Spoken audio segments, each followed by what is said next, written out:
Next up, we have Heather Martinson with Celebration Education.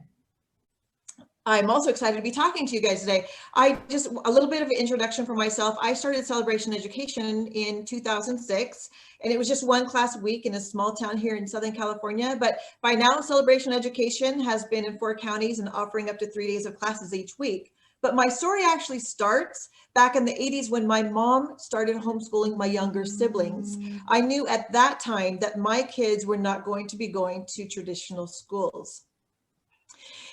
I have learned through the years that there are many ways to learn, and school is just one of those options. Simply put, you can learn about flowers in a class, but you can also learn about flowers by simply examining them and Googling your questions.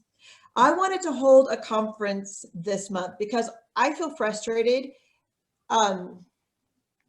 when I hear that there are children who are struggling with their learning environment, and my heart aches for the kids that are suffering. So today I want you to learn that there are many ways to educate a child and that you can find whatever learning environment is best for your kids. Please don't stress out over if your child is falling behind right now, because being behind in school is a temporary problem that can be fixed in a matter of weeks in the right learning environment. My concern is for the psychological damage that some children are going through right now. This isn't as easy to fix, and it can leave scars that will last well past the pandemic. Also, I want you to know that learning is more important than schooling. I know through experience that science, reading, social studies, STEM, math, writing, all of the school subjects can be learned as a natural, normal part of everyday life. Learning can happen anytime, anywhere, and kids don't need a classroom in order to learn.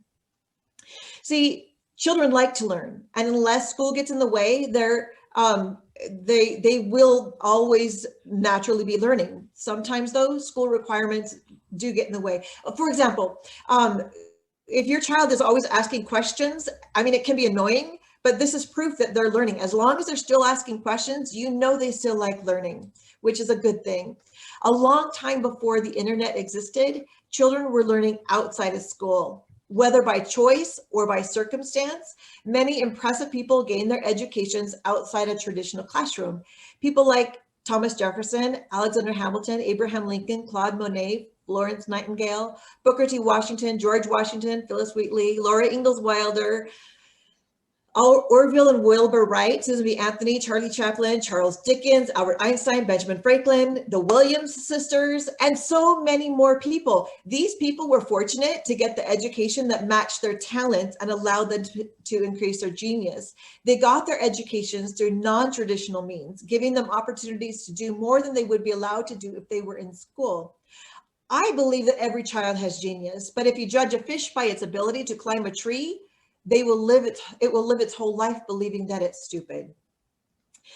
I chose to homeschool my kids before they were even born because I wanted them to have the opportunity to learn from more than one teacher and one textbook. The majority of my kids' learning happened without schools and without curriculum. We had adventures and they were allowed to study whatever they liked. By now, all my kids are grown. One of them has graduated from college and a second is now applying for master's degrees. Not that college is the only indicator of success, but I know it's a measuring stick that many people recognize and value. But I want you to know that my kids weren't perfect, like all kids. There are no perfect kids, right? But my child on the autism spectrum wrote volumes of journals before graduating high school at 17. When my dyslexic child was a teen, his favorite author was Steinbeck. My child that waited until he was 10 to finally start reading had read a stack of books taller than himself by the time he turned 11. My child that taught himself to read when he was 4, however, he decided to start studying the elements when he was 7 years old. All of these accomplishments, my kids probably wouldn't have had the opportunity to do if they were stuck in a classroom. Personally, I believe that in the near future, there will be many more students in schools that are less and less like the schools we grew up in. There will be the traditional schools, but also hybrid schools, home schools, pods, micro schools, charter schools, so many more ways that we can educate children once we start thinking that there's more than just the classroom.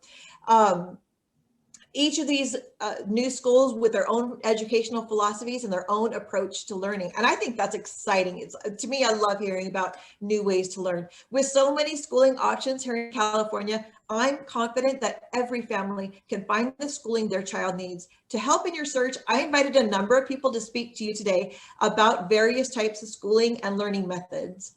I hope you can learn something new today and feel inspired to make a change for your children if it's necessary. The great thing is that when our kids are in the right learning environments, they will amaze us all. There's so much good in store for them when you give them the chance. So that's my talk. If you want to know more about Celebration Education, you can go to celebrationeducation.com. I'm starting a new project right now, which is learningoutsidethebox.com, where we're making Celebration Education lesson plans available to anyone, anywhere, any learning circumstance can use our Celebration Education. That's still in the works. So if you go there, it's a little shaky right now, but we'll be having a beta program soon. So if you want to be involved in that, let us know. Are there any questions for me? Me being the question giver, I need to check chat. Let me go ahead and unshare my screen so I can see better. Okay, let's see. How can you make sure the kids don't fall behind? Well, truth is you can't. Any learning environment, there's always those risks, but personally, I don't worry about my kids falling behind. I worry more about the kids that are not learning in the way that they should. If they, that I believe that kids should be working on their strengths and that their weaknesses will catch up in time, but that we shouldn't focus on the things they're bad at instead of the things that they're good at. And I think that's it for me. Thank you. On to the next person. Thank you so much, Heather. Great job. So exciting.